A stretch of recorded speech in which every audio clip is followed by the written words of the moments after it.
Bom, no dia, aí ele terminou, né, essa visita dele, e no dia 2, né, no dia 2 de março, eles seguiram para Cachoeiro. Essa primeira ida dele para Cachoeiro, ele foi no vaporzinho Martim Francisco, que também pertencia, né, ao Simão Soares. Ele ficou encantado, né? Outro detalhe interessante, porque ele não só, o bispo, o livro tem um relato muito interessante, e não só a questão, né, de casamento, batizados, extrema-unção, que são os serviços, né, da igreja. Ele traz muitos detalhes que permitem a gente entender aquele momento que o sul do estado vivia. Então ele passou próximo da casa do Barão do Itapemirim, e ele escreveu no diário dele, ele escreveu o seguinte texto: a exemplo de outros viajantes, o bispo ficou encantado de avistar de longe o palacete do Barão do Itapemirim, fazendo lembrar o palácio de São Cristóvão, mas decepcionado ao chegar perto, vê-se que o edifício já começa a arruinar-se e está quase abandonado.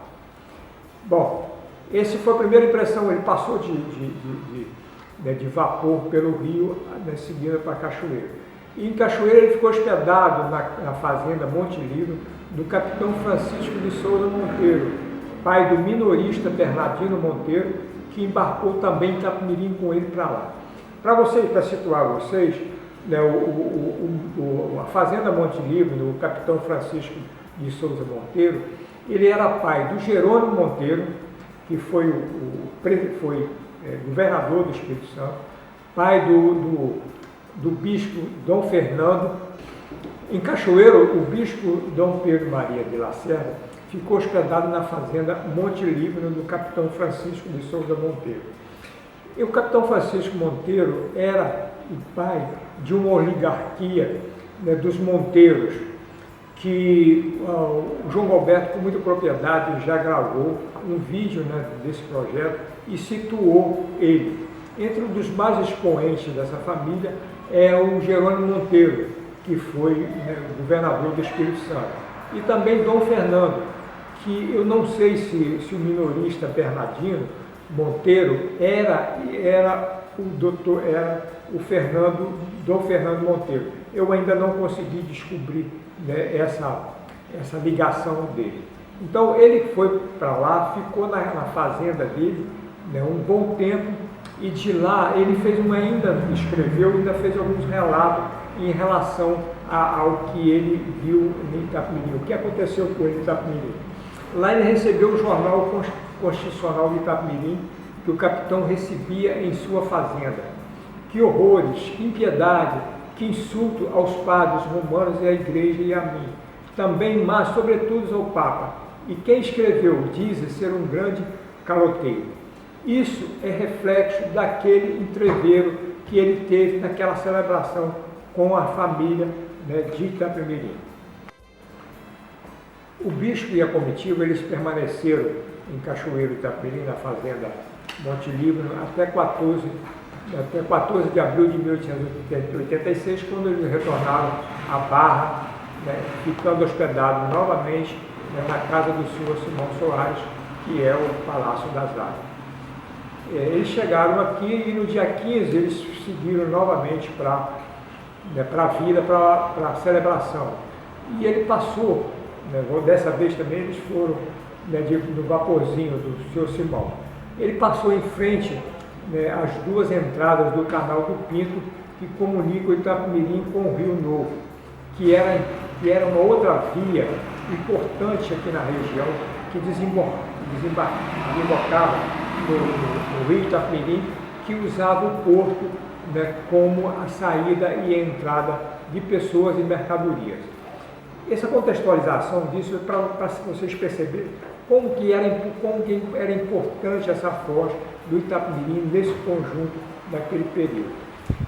Ele esteve aqui, sabe? Depois eles seguiram para Itapemirim, voltaram, e eles fizeram um jantar. Depois do jantar, ele deu uma caminhada pela barra e viu a capela, em parte feita, e é maior do que pensava, vendo de casa. O Simão tinha madeira pronta para cobrir e ficou de fazer outra parede no fundo em lugar da atual. É um relato dele, né, depois de praticamente ele chegou em fevereiro, em abril já tinha uma outra diferença de construção em relação ao que ele encontrou quando desembarcou no Rio. Ainda a impressão dele né, desse retorno de Cachoeiro em relação, né, à construção da igreja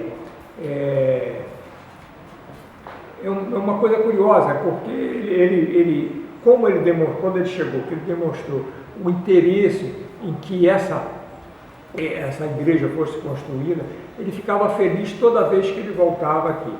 Uma outra coisa curiosa é que dessa segunda passagem dele, ele não permaneceu muito tempo, né, na Barra, que daqui ele foi para Piúma, Anchieta, Guarapari e Alfredo Chaves. Depois ele retornou para cá.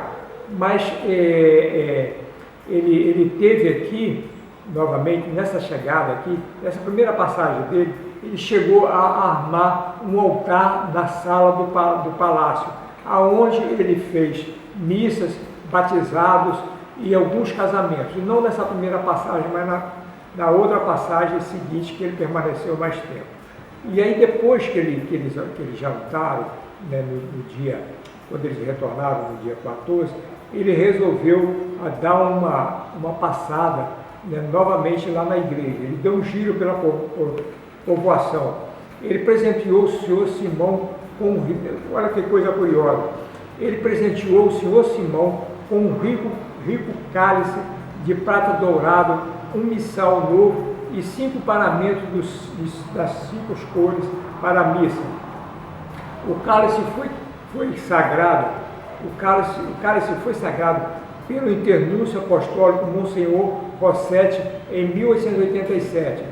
Os ornamentos foram trazidos pelo bispo, que usou de branco o missal e o cálice na missa que rezou em 25 de julho de 1886, na casa onde estava hospedado.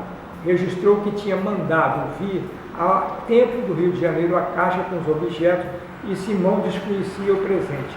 Eu não sei se esse cálice, eu não acredito que as outras coisas estejam ainda de posse da igreja Nossa Senhora dos Navegantes. E eu também não sei se esse cálice ele continua lá. Se ele estiver lá, é uma peça raríssima, né, como era, né, as santas, né, que acabaram sendo roubadas na década de 90. Bom, uma outra coisa curiosa do bispo nesse retorno, ele já mudou o olhar dele sobre a Barra.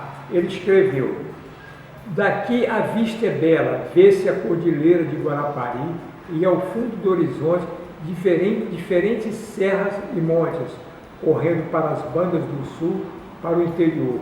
Vejo o nosso conhecido urubu, o francês, o agá, mais ao sul, o frade e a freira. Olha que coisa curiosa, né, em relação. E também o dedo chamado de pedra, a freira e o dedo ou chaminé de pedra, chamado Itabira. E ele ainda completou: de binóculos, em dias claros, vê-se a ponta do Castelhano Benevente e a capela de Conceição de Piúma. E isso indica que ele realmente ficou no Palácio, né, das Águias, porque num primeiro momento eu imaginava que ele tinha ficado hospedado, né, no Trapiche, mas só que o Palácio das Águias, ele fica numa posição, né, de um aclive maior, e a visão que se tem daqui, ela é muito maior. Depois da passagem do bispo da comitiva pelos hoje municípios de Piúma, Anchieta, Guarapari e Alfredo Chaves, o bispo retornou novamente, né, à Barra do Itapemirim em 24 de julho de 1886. Ao longo deste depoimento, vocês estão observando que realmente né, a Barra foi o ponto de passagem e de estadia dele para novas incursões pela região sul do estado. Ele foi novamente recepcionado numa grandiosa